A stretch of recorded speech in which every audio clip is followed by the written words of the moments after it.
Good afternoon to all of you. And first, let me apologize for the late start because of some technical glitches with the uh, computer and other things. And also, of course, it allowed everybody to have their tea in peace. Can you hear me? And come down. I missed my tea because of other reasons. But anyway, welcome again. And welcome to the director of UNESCO, Mr. Shigeru Iwagi, and Iskra, the CI sector head of UNESCO. And what I'm not going to do today is ask everybody to introduce themselves, because by that time it'll be tonight and we will not get to where we want to go. So what we will do is, whenever anybody wants to talk, you just introduce yourself and we'll go from there, and then we can always meet and go forward from there. Today, I think this is a session which we thought of a few months ago, and we were wondering how to go forward with this kind of a thematic. And then we thought that the best way to start is with community radios on this particular topic, which is strengthening communal harmony, peace and local empowerment. And I think community radio is the best starting base for that. Iskra will give a little bit more details on this concept a little later. This is a joint initiative by UNESCO and a new entity formed by UNESCO, Government of India, and some civil society organizations called the Open Knowledge Community. This was earlier the Solution Exchange of the ICTD and education community of UNESCO. It has now become a separate entity. Much of the good parts of the knowledge community remain. The best part is that the governance is now in the civil society and not with the UN. They are just chairs on it. And I really must thank UNESCO on the willingness to allow civil society to take over one of their very premium knowledge communities or projects. Having said that, I'll go forward.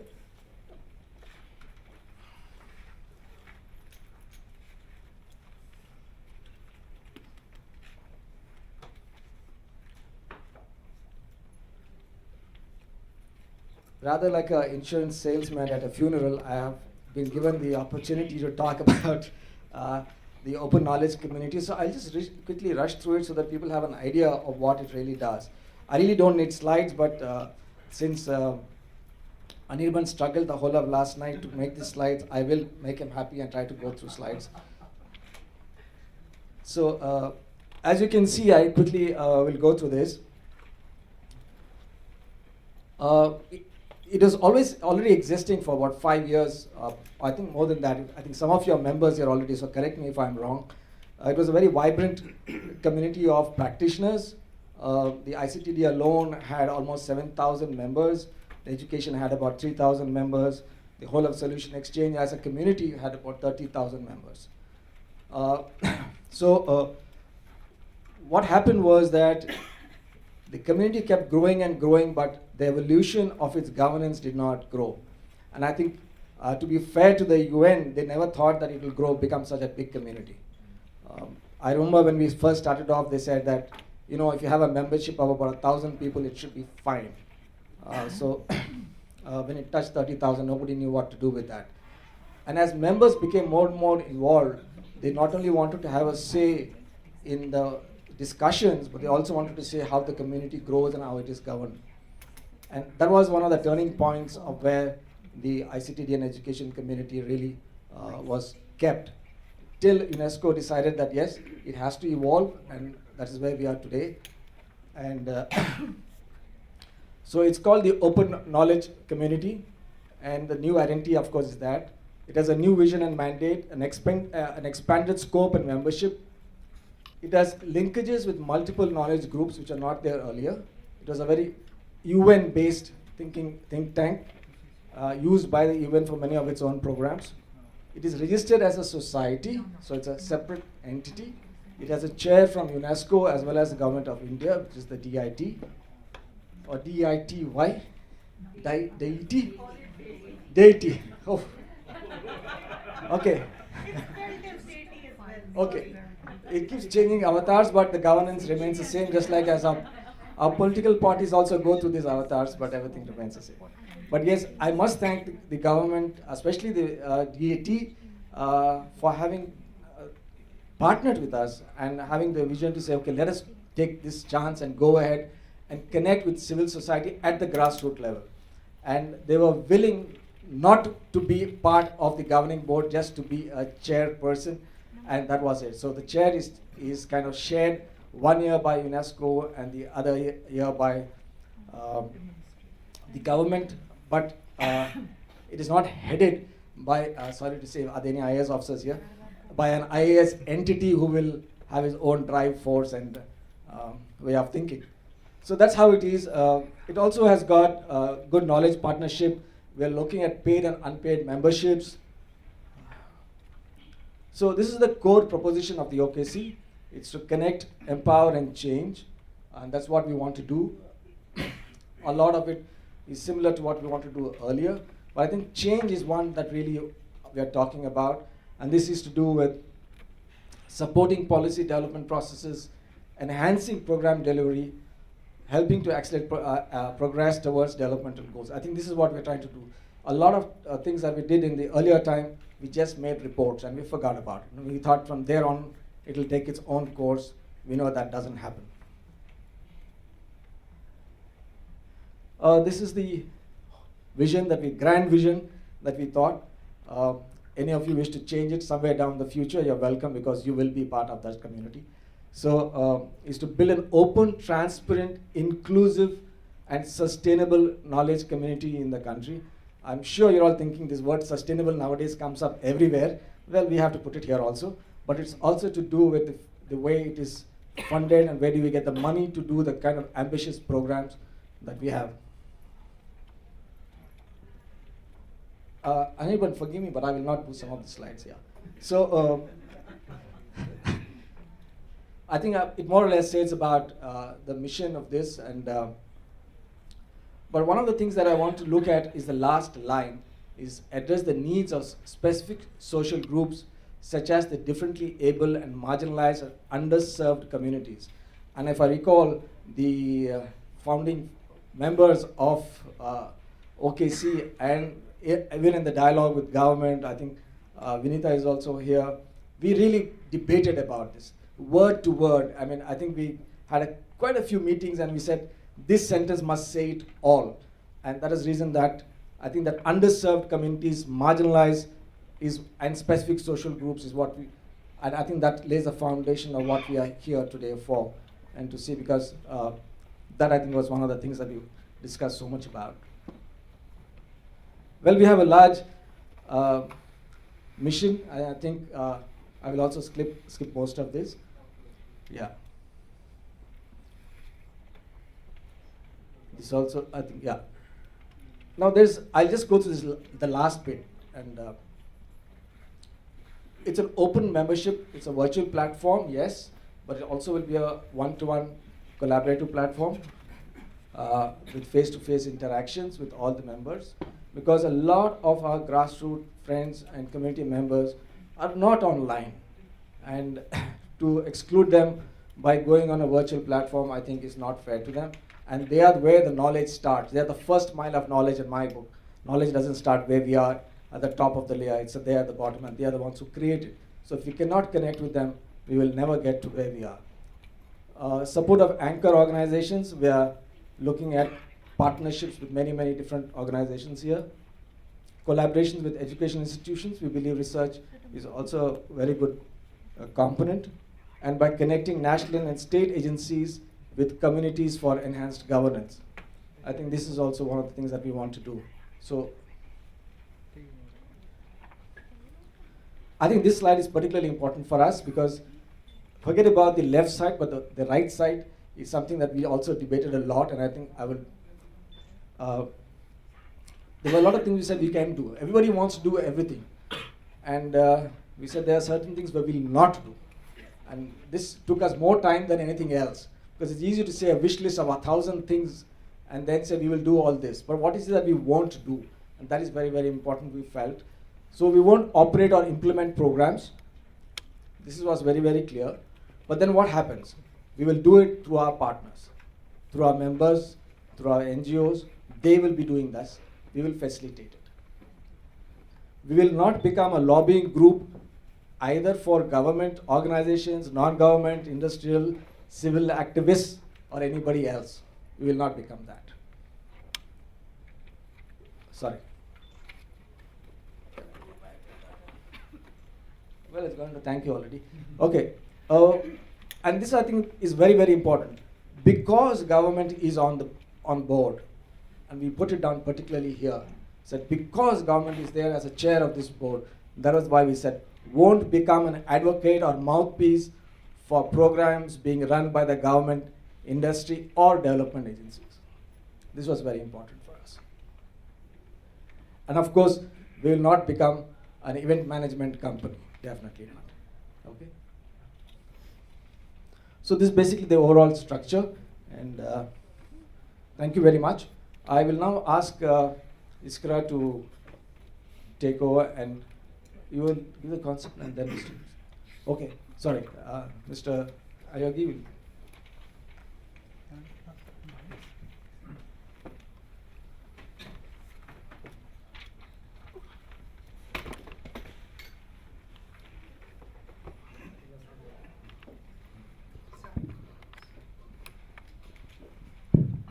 Well, thank you, Rajan, for your introductory presentation.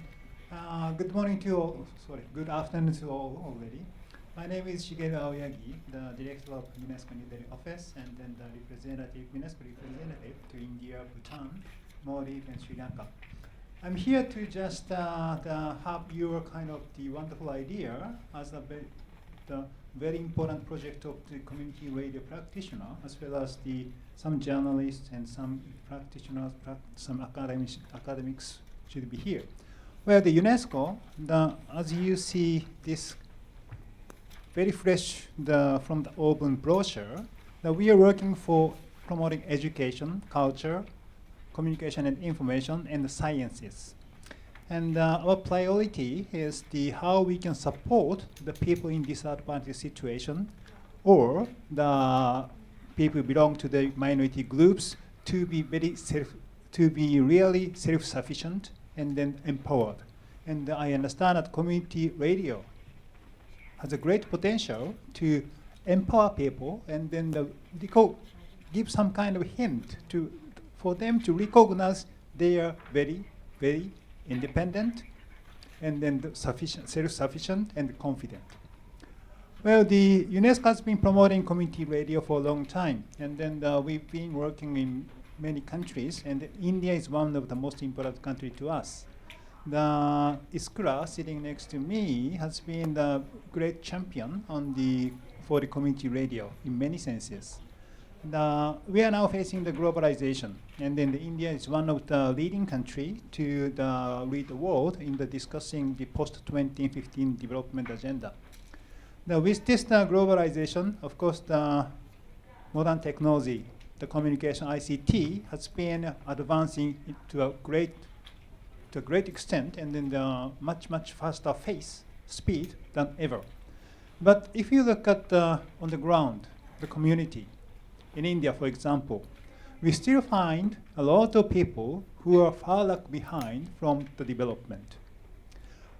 But at the same time, they have a very rich culture in terms of handicraft, monument, language, and their traditions.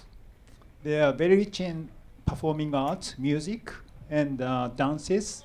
So how we can help them to preserve their rich traditions and cultures in the course of the globalization. I think the localism is really, really important in the globalizational world. And our focus is on the youth, women, and local government, and the media.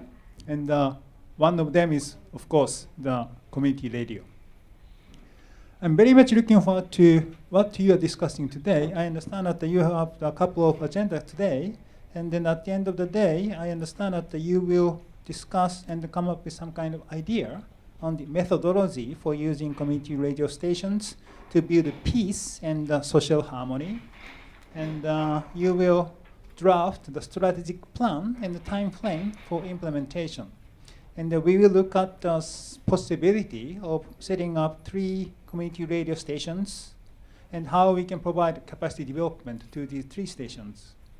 And then we will define the research methodology, and then we will initiate a community of practices.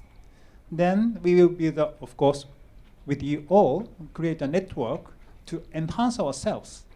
I think this is really, really challenging but interesting, quite interesting agenda for us, because community radio is a direct link to the local people.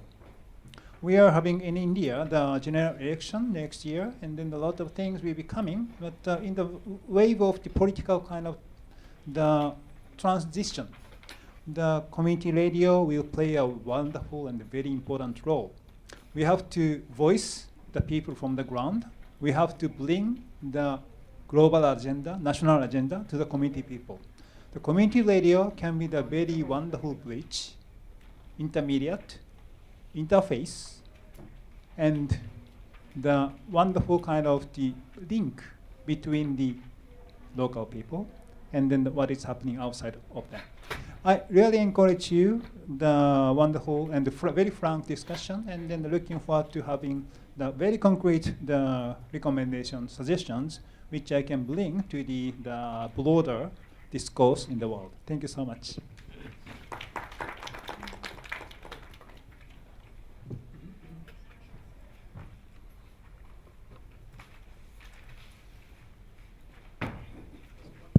Yes.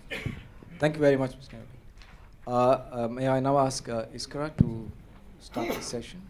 Will you? Yeah, thank you. Good morning, Kevin. Well, good afternoon, everybody. Can you hear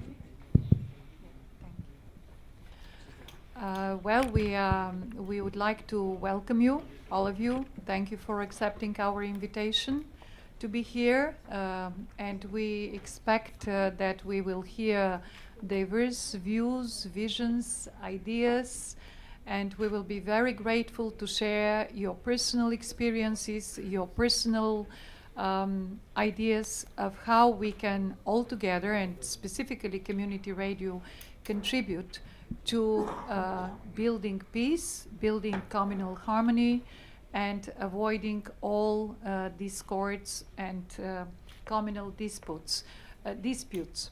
Allow me first of all to remind of, one of the most eminent and outstanding personalities of India, of independent India, Jawaharlal Nehru. I hope you will all agree that he was an apostle of democracy, apostle of peace and communal harmony. And I believe that all of us, we should always remember this aspect of him, that and transmit it from generation to generation, his vision of communal harmony and democracy. We should not also forget that he built the foundations of independent India on the basis of secularism, democracy, and equality. And of course, I would like to quote one of his broadcast statements in 1964, when he said that ever since the distant past, it has been the proud privilege of the people of India to live in harmony with one another. That has been the basis of India's culture. Long ago, the Buddha taught us this lesson. From the days of Ashoka, 2,300 years ago, this aspect of our thought has been repeatedly declared and practiced. In our own day, Mahatma Gandhi laid great stress on it and indeed lost his life because he put emphasis on communal goodwill and harmony. We have therefore a precious heritage to keep up, and we cannot allow ourselves to act contrary to it. So going back to this common heritage of India and going back to such great leaders like Nehru and like Gandhi, actually I think that we have to build up on this common heritage nowadays. I would like also to refer to some of the thoughts of the eminent sociologist and writer Ramachandra Guha, who actually in current days, present days, when the political tension is mounting with the forthcoming elections in 2014, actually he warns that the threat of communal disharmony, seems more and more threatened, and that the Indian principle of secularism, perhaps this common foundation of the Indian democracy being threatened, he says and actually warns against these threats that India is facing nowadays as secular democracy. He argues and he mentions some of the most important factors for communal riots. He says that the main causes could be sometimes economic factors, and with the booming economy of some sectors and the thriving of knowledge economies, and of course with the advance of the information technologies, that huge pools of young people, young men and women, do not have access to dignified employment. And of course these groups easily ascribe to Naxalite movement or jihadi groups or Hindutva brigades and so on and so forth. So he mentions, well, our project that we would like to very briefly introduce today actually is for building communal dialogue, for building communal harmony.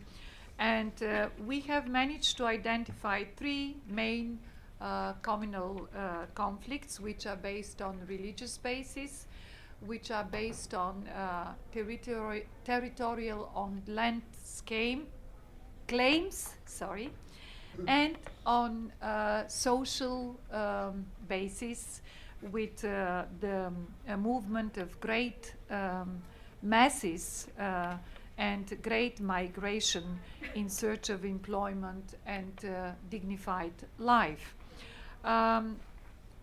Actually, this will be a UNESCO OKC initiative, but it's an open-ended project, and we invite and we are open to any partners who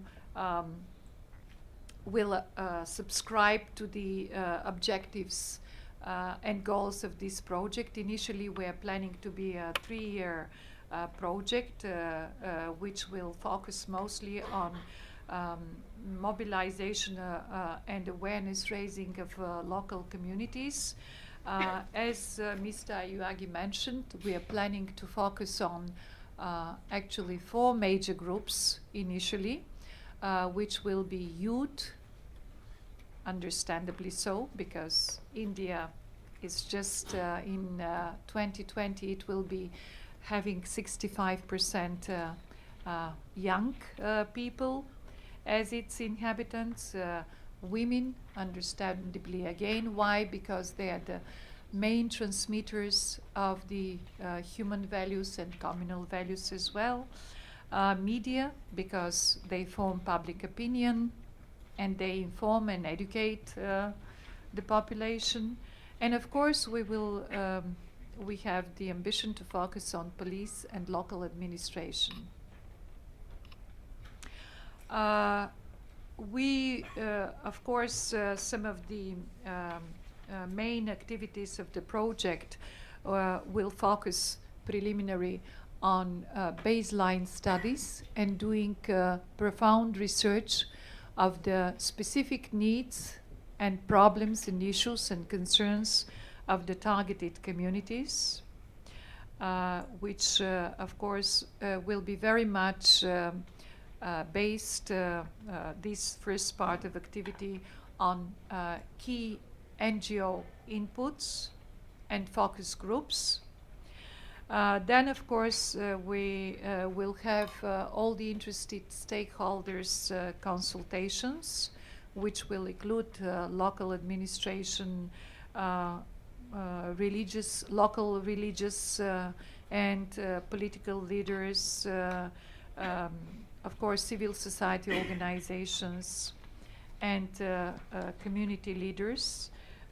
We will also I wanted to say that initially we are planning to have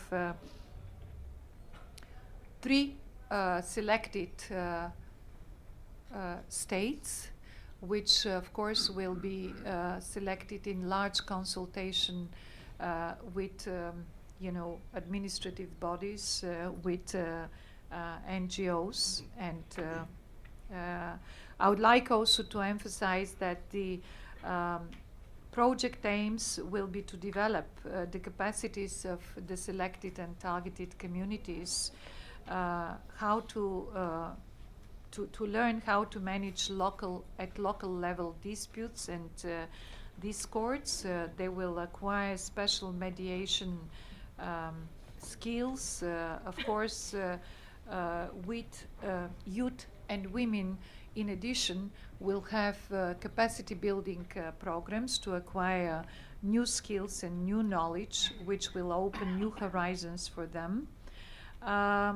Then the activities of the project will also target maintaining and strengthening dialogues between all involved groups and stakeholders, and will vary from awareness raising, sensitization, capacity building, institutional care and support, even to legal support and legal advice. And of course we see as a major building block community radio. And that's why Rajan rightly mentioned that we deemed it extremely important that we start our first consultation with the community radio practitioners like you, and we expect a lot from you, although we know that it's a sensitive issue, but we also are very much aware that it's one of the most effective tools when it comes to community mobilization and community unity and empowerment. So with these very few words, I would like just to open the floor and start the real discussion. Thank you.